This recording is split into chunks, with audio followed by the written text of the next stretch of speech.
are in their anatomic position, so there is no need for surgery. This type of fracture we do not treat with surgery. We treat this conservatively. Great. So we put this in a shoulder immobilizer. Okay. What she's wearing right now is a shoulder sling. Okay. And so what we need to do is change that out to a shoulder immobilizer. It looks very much like this. Okay. But aside from holding the elbow kind of here, there's an additional strap that goes across Around. the waist that Okay. holds the arm to the body. Okay. So that we try to immobilize the shoulder as much as possible. So obviously we will not have her doing any weight-bearing activity. Right. But very importantly, that also means that there's no leaning, Oh, putting okay. weight onto the elbow, because that will project the weight up into the shoulder. Okay. So there cannot be any leaning, and then no lifting. Okay. That having been said, it's still important to range the elbow, meaning we support the shoulder, Right. but we let the elbow Right. straight and bend. Okay. We want her to go ahead and straighten bend, move that elbow around, but keeping the shoulder still. Okay. So we'll change this sling out to Okay. a shoulder immobilizer. Okay. So then the next x-rays were of the pelvis. Yes. So the right hip joint actually shows some degenerative age-related Right. changes with arthritis. Right. More so than the left hip. Uh-huh. There is that, and then there is a fracture of we call it the superior ramus. Okay. So fractures there in the pelvic rami are typically also treated non-surgical, unless Good. it's very unstable. So Right. this is again a stable fracture that does not require surgery. Yeah, thank God. The hard part with pubic ramus fractures is that there's no way to immobilize the bone. We Right. can immobilize this fracture with the shoulder immobilizer, Uh-huh. but there's no way to immobilize the pelvis. Right. And we still walk on it. So it's painful to walk on. Yeah. That pain, because there is a small break in the bone there, and we can't immobilize it, so it's painful. It is not contraindicated to walk on it, and in fact, there are more complications and problems if our patients do not walk on it. So by contraindicated, you mean there's no reason why she shouldn't be moving around? That's correct. Okay. Yeah. So what happens when patients have these pelvic fractures and they don't get up and walk around? The lungs don't expand well, and you can get a condition that's called atelectasis, where the lungs are hypo or underinflated, and that can predispose patients to getting pneumonia. Yeah. Also, without moving around, patients will lose their strength and stamina very, very quickly, Right. and become physically deconditioned. Right. And then another thing with the skin, patients can quickly develop bed sores, especially thin patients Yes. like this can develop bed sores over bony prominences that are not well padded, and Right. they just the skin breaks down. And then lastly, there's a concern with blood clot formation. Right. Because if you're not up and moving, Right. blood will tend to pool in the lower part of the legs, and you can develop a blood clot. Which a blood clot in the leg is not in and of itself a horrible thing. It's very treatable. But the fear comes if part or all of a leg in the blood clot Moves up. into the circulation, then it can become trapped in the lungs. And a blood clot in the lungs can be fatal. So that's why we have to keep our patients up, even though it hurts to walk and Right. move around on a fractured pelvis. The possible kind of ill Yeah. effects Yeah. of That come with that. immobility, Right. yeah, are terrible consequences, Yeah. much worse than dealing with that pain. Right. So Well, she's very a pro. Move me, let me do. She's has a very high tolerance for pain because she was moving around still with assistance. Yes. But we knew she had pain, so we brought her in. Thankfully, this was discovered, and so we can attend to it. So with regard to equipment, because she's going to need equipment to help her walk. Uh-huh. Most patients will use a walker, a standard walker like this, to help offset the weight onto the pelvis. It Okay. redistributes weight into the arms. but because of her fracture here, she can't use a regular walker.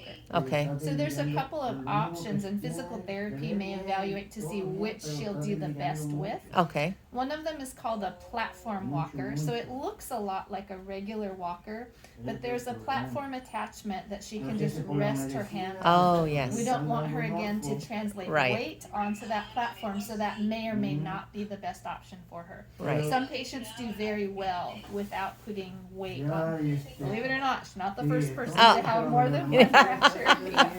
So a platform walker may or may not work. There's also what we call a hemi walker, where there's just one handle but 4 points. It looks kind of almost triangular, but with a 4-point base, so that it's wider and provides more support. But she'd only have to use her left hand for that. Okay. That, even down to a single point cane, could Okay. also be an option, or a crutch under Yeah. the left arm. Well, she does have a walker, so I like the idea of the walker because it's similar to what she's used before. Even though it looks similar, the function is very different Different. when you take away the Right. ability to use the right hand. Yeah. So we'll see, and physical Okay. therapy can evaluate which might be the safest Right. for her. Oh, Okay. absolutely. So we'll treat these injuries conservatively or non-surgically. We want her up and walking as soon as possible, as much as possible, despite this pain. Okay. And obviously, she can put full weight on both of her legs. Okay. The fracture is on the right side. Right. So she might have more right-sided groin or hip or leg pain. And that will gradually get better. Okay. Normal bone healing time for a young healthy adult is about 8 weeks, 8 to 10 weeks. And so for her, you can figure at the advanced age of 92, it may take longer Right. for that process to happen. So it's going to be a couple of months. It's not going to be a couple of months of excruciating pain because the bone healing process will start. Things will Right. stabilize. It won't be moving around as much. Okay. So So that will- gets better. Will the shoulder heal quicker than the pelvis area? Not to say any quicker, it will be immobilized. I think she'll be a little bit easier. Easier. So I mean, it's possible. Okay. But bone is bone. Yeah, It's gonna it's going to do what yeah, it wants. Yeah. Yeah, and at their age or her age, it's Yeah, it'll just take a while. Yeah. It's gonna Yeah, take that's a while. fine. So we'll treat her for pain. So Okay. in terms of pain management, we can absolutely do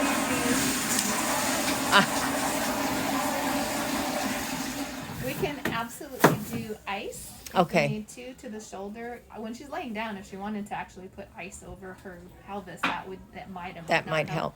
But certainly ice over the shoulder while she's lying down. We don't want ice to be in direct contact with her skin to Right. avoid potential cold thermal injury to the skin, but over her blouse is fine. Okay. And then we would want to do non-narcotic medications Right. that are kind of on board all the time. So scheduled Tylenol, scheduled NSAIDs like ibuprofen or something, provided that her kidney function is fine. I glanced at her her labs. I think kidney. She's actually stage 4 in Okay. kidney function, so Okay. we probably have to we'll want watch. to be Yeah. very careful with the selection of non-narcotic pain Right. medications because we don't want anything that is nephrotoxic or Right. damaging to the kidneys. And so in that case, we probably would not do NSAIDs. Okay. Or things like ibuprofen, Celebrex, naproxen. Okay. Those kinds of things can be harsh on the kidneys, Yeah. so we'll avoid those types of Right. medications. That having been said, in addition to the Tylenol, we'll have to be very select in potential narcotic medications that we choose. Right, for pain. So something that's mild like tramadol, Yes. a low dose tramadol. Yeah, and she's had that before. Okay. And Yeah. she doesn't have too much side effect from it. No, Okay. she well, the only side effect which she doesn't like is that it makes her very sleepy, but she's so Yes. small that Uh-huh. any kind of medicine Any kind of medicine will will- make her sleepy. Yeah. But she has had it and Pero with si me no va a side. dar medicina. Sí, para dolor. Ok. Yeah. Yeah. Pero no, mami, no operación. Oh, qué bueno. No.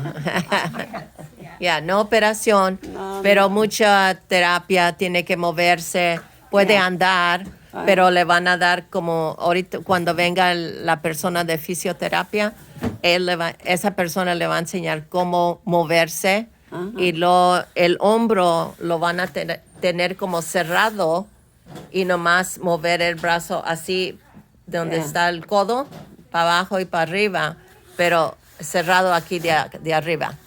Okay. Okay. Yeah. Yeah. What is like hospital stay? That will be, so she's not actually admitted to the orthopedic service. We are a consulting service. Oh, She's okay. admitted to the hospitalist service. Oh, So okay. they'll need to double check all of her chronic medical conditions, Okay. like the kidney disease, high Right. blood pressure, and so Uh-huh. on. Now I saw that she had some coronary artery stenting at some Yes, point she in does. the past. Yes. And so is she on a blood thinner regularly for that? Yes. Do you know what the blood thinner is? I don't It may have. likely be aspirin or Plavix. They have it. Yes, Okay, Plavix. Plavix. Yes. Okay. Yeah, so that's an antiplatelet. Okay. And just want to be sure. So we typically she'll be mobile because she'll be walking. So we may or may not. I'll leave that up to the discretion of the internal medicine people whether or not they want to have her on a blood thinner, additional blood thinner. It will probably not be likely since she's already on the Right. Plavix. Okay. Yeah. Yeah. Okay. Okay. ¿Y qué me voy a ir We ahora? would have her follow up at an orthopedic clinic. Okay. Probably in 4 to 6 weeks so that we can check the healing Oh, progress. okay. We'll take re-X-rays. All right. In her case, it would be more likely 6 weeks because we know it's going to take a little Right. bit longer for the bone healing process Right. to take place. Uh-huh. Okay.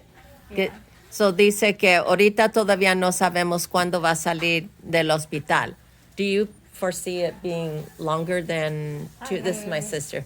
Okay. Longer than 2-3 days, or I would not anticipate that since there's nothing that will treat Right. surgically. I would not anticipate a longer stay than that. As long as she clears physical therapy Right. and they decide what durable medical equipment or walkers and so on that she's going to need, and to be sure what's the living situation. Will there be somebody with her Oh, 24/7? always, Okay, always, yeah. Then I would not anticipate a hospital stay. As long as her medical conditions are stable, Yeah. I would not anticipate a Okay, hospital stay. good. longer Yeah, than she'll be 2 happy. to 3 days. Mom, dice la doctora que ella no piensa que va a quedar mucho tiempo aquí, nomás cuando entre alguien de fisioterapia para ayudarle a empezar y enseñarle cómo andar y moverse. Y luego ya podemos irnos. Pero eso tiene que decidir la doctora cuando ya está lista para salir. Pero dice que ella no piensa, porque no tienes nada más, que No. necesita arreglarse aquí en el hospital. Okay. ¿Ok? Have they been allowing her to eat and drink? Oh, yeah. Okay. Yeah, she had breakfast, right? Sometimes if they're thinking that there's going to She's be gonna have orthopedic surgery, surgery, yeah. then they won't let patients Yeah, eat she and had drink. So I just breakfast. want to make sure that Yeah. they're feeding her. Yes. Yeah, they did. Okay, very good. Do you have any other questions? And I'm Kimberly, by the way. I'm Yeah. with orthopedic surgery. Hi, Yeah. Maria. I'm So, recording Junior. everything. Maria Jun- So no surgery then? No surgery. Okay. Yeah. So as far as the fracture, it's just, they said it was like along the bone on the shoulder? Yeah, so it's like a ball and socket joint, and the very tip of the humerus, this long bone in the upper part of the arm, it's shaped actually kind of like this, where there's a ball, neck, and then the shaft of the Right. bone. So she has a crack in the head that extends down into the neck, but it's a crack, Okay. and so it's not the bone is actually still anatomically in its place. So Okay. there's not a fracture that's broken off and then like separate, so where it changes the anatomy Right. of the bone. Okay. And I recorded And everything. So that's very Everything very she went over. stable. It's a Okay. stable fracture. We don't need to. We Yeah, typically, no surgery, even just if she was visit. 19 and not 92, we still Right. would not do surgery on this Okay, fracture. good. Yeah. Okay. Yeah, it's a Okay. very Yeah. stable fracture. I do need to change out this immobilizer. Okay. I need to put her in a shoulder immobilizer, or I need to have her put into a shoulder immobilizer. Okay. That will help keep the arm snug next to her body. Oh, okay. Because this will allow kind of all kinds of motion, which we don't Yeah. want. We want Right. that very still as much as possible. Okay. Okay? Okay.